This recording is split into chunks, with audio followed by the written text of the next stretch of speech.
In diesem Airbrush-Tutorial zeige ich euch, wie ihr einen Ninja-Kämpfer sprüht. Hallo, mein Name ist Anja von Airbrush Genial. Genial einfach. Los geht's! Und schon sind wir mittendrin. Ich nutze für die Erstanlage einmal ein Grau, was ich selbst gemixt habe. 2 Rot-Orange und ein Ultramarin habe ich hierfür verwendet. Ein kälteres Grau habe ich diesmal verwendet. Und dazu noch 6 Tropfen Wasser. Es handelt sich hierbei auch wieder um Tropfen, natürlich auch bei der Farbe, und es sind die Schminkefarben, die ich hier verwende. Ich war diesmal so mutig und habe wieder Skizzenpapier verwendet, auch das Skizzenpapier vom letzten Mal, wo mir der Fauxpas passiert ist. Das hatte ich jetzt tatsächlich schon vorbereitet für diesen Ninja-Kämpfer hier. Und deshalb verwende ich das auch nur, sonst hätte ich ein anderes Papier genommen oder ein Stück Karton. Das ist diesmal die Größe ungefähr DIN A5, also relativ klein.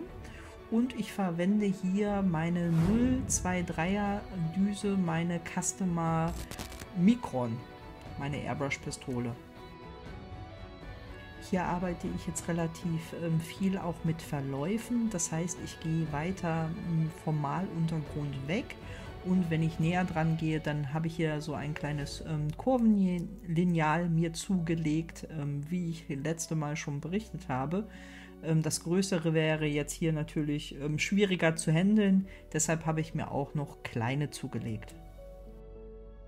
Aufgrund der Größe von der Vorlage, also das ist ja DIN A5 ungefähr, was ich jetzt hier verwendet habe, ist das auch eher ein Tutorial, ja, nicht direkt für Anfänger, sondern eher für Fortgeschrittene.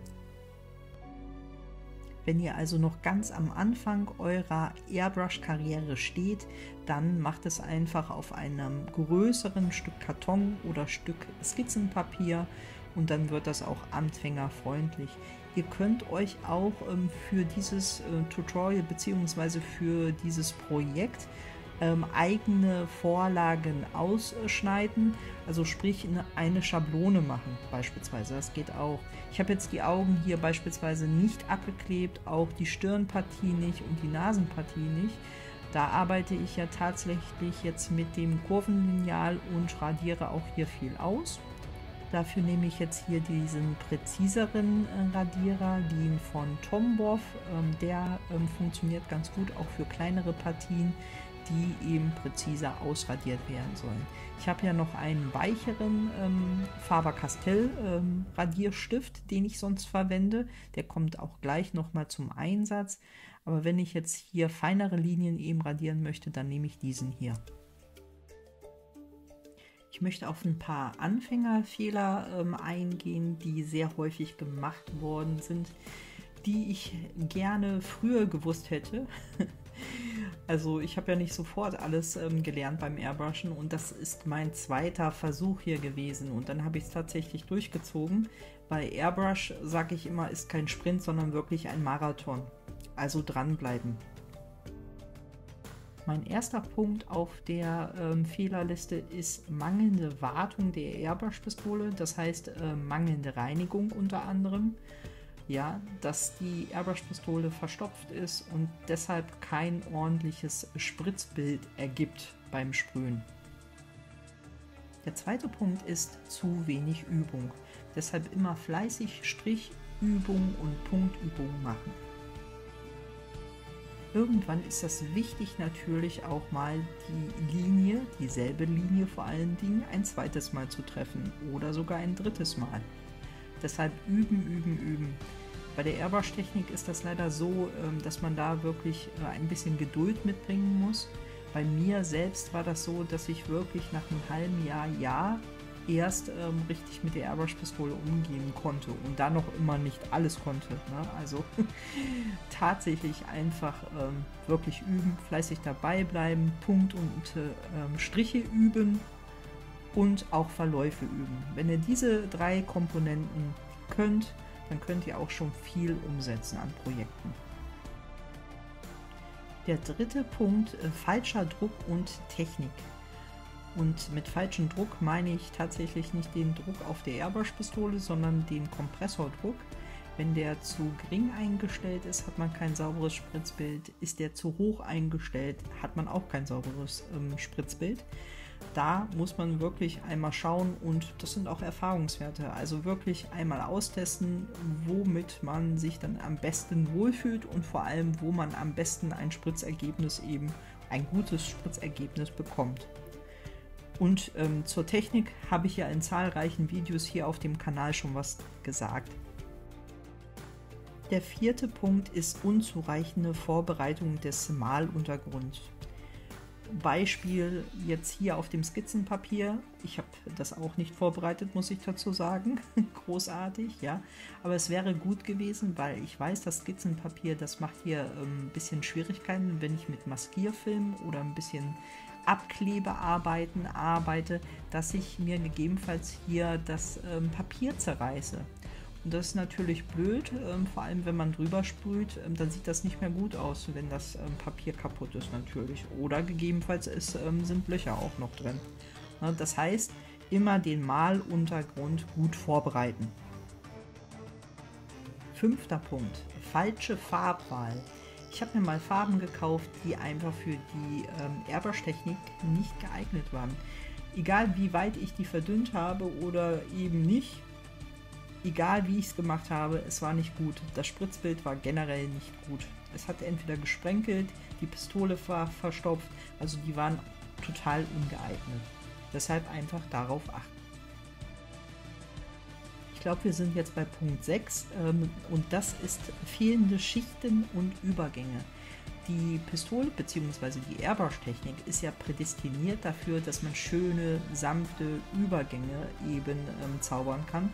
Hier wie bei diesem Bild, ne, also da habe ich ja auch zahlreiche Verläufe schon eingearbeitet und wenn man diese eben nicht beherrscht, dann sieht das fleckig aus und alles unschön. Ja? Bei manchen Untergründen bzw. Strukturen ist das ja wichtig, dass man fleckig sprüht, ja? Aber es sollte gewollt sein und nicht ungewollt.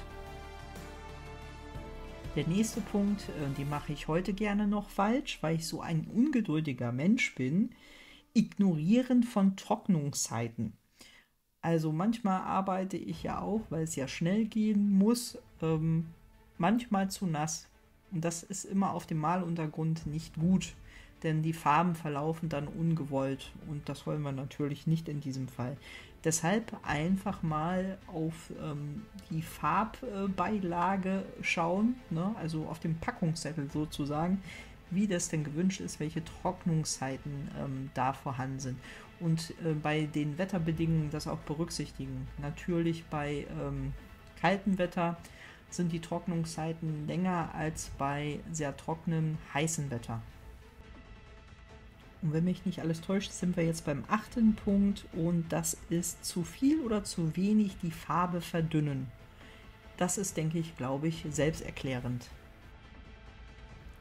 Der nächste und vorletzte Punkt, nicht das richtige Werkzeug verwenden. Also beispielsweise einen zu kleinen Kompressor oder der Aussetzer hat, ja, und dadurch nicht den Druck beibehalten kann oder eine Pistole, eine Airbrush-Pistole, die verwendet wird, die mit einer sehr großen Düse, wo man Feinheiten eben sprühen möchte, was im Grunde genommen dann schwieriger natürlich ist.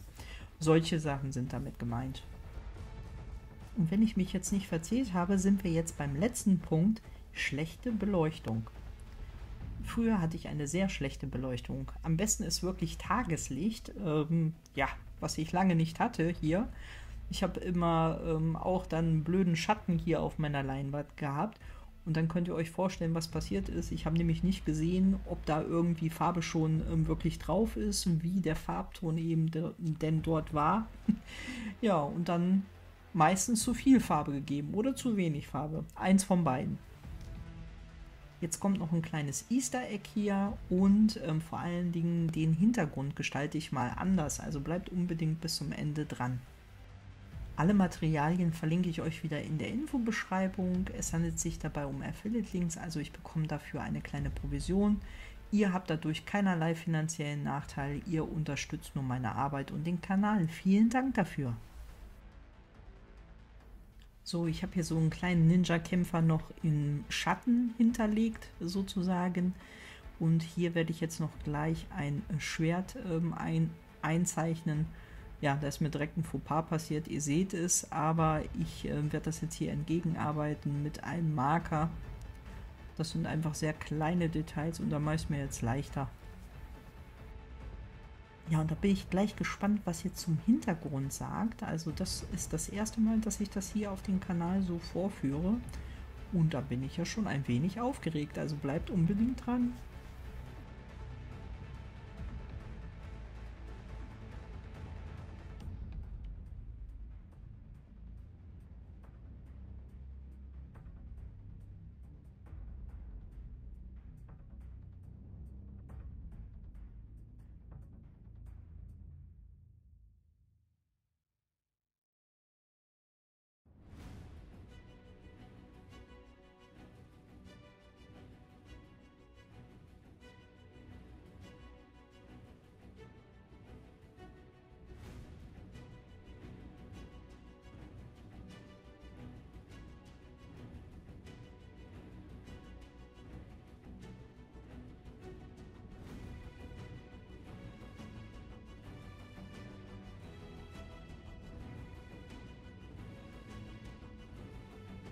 Ihr habt Lust auf mehr Airbrush-Videos, dann bleibt unbedingt dran und schaut euch die Playliste an. Viel Spaß dabei, ciao!